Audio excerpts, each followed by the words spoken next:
Hiya guys, time for another Thursday, another vlog, and this time we're going to be talking about something that you might have been doing wrong this whole time. Something that will step up your English more than you can imagine. This time we're going to be learning how to improve or enrich our vocab in a natural way. So when you're going about learning vocabulary, maybe you could step it up by using synonyms. So when you learn new vocabulary, consider yourself to be a child. How does a child learn a new word? Do they translate from their mother language? Of course not. They don't know any other language. So how do they learn? Someone explains the meaning to them in simple terms. Synonyms. They give them synonyms, or let's say easier words that they already know that can get the meaning across.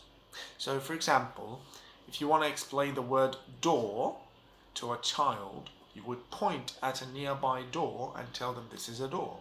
When they grow up a little bit, when they want to raise the bar and learn more difficult words, you could base that word, like for example, a gate. What's a gate? It's two big doors, or a big door, or something, yeah?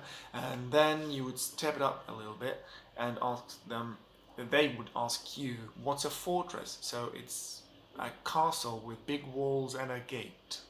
So every time you teach a child a new word, you use words that they already know, right? That's exactly what you're going to do with yourself.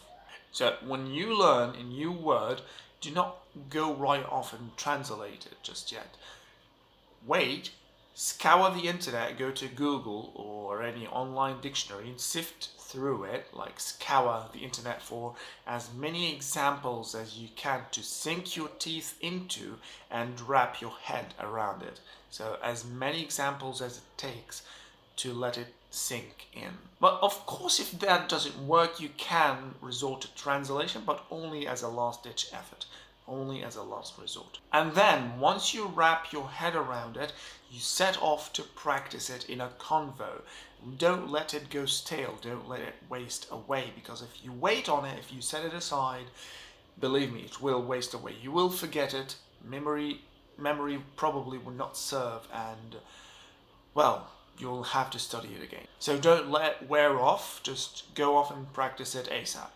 And ideally, this will be with real people, but it doesn't have to be. Like, you could practice with yourself. I used to do this when I was younger. I mean, I used to talk with myself in the mirror. Yeah, call me nuts, but I used to do that, and it worked just fine. I mean, I spent even minutes every day speaking with myself in the mirror, not intentionally, but I did it.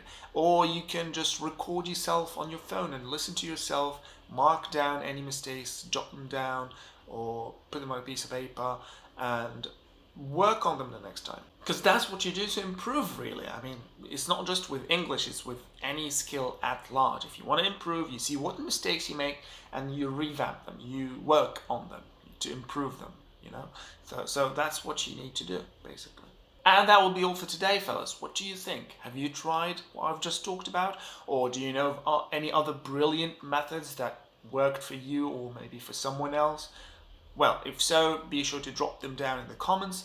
Like this video, subscribe and follow, and I'll see you next time then, hopefully. Cheerio.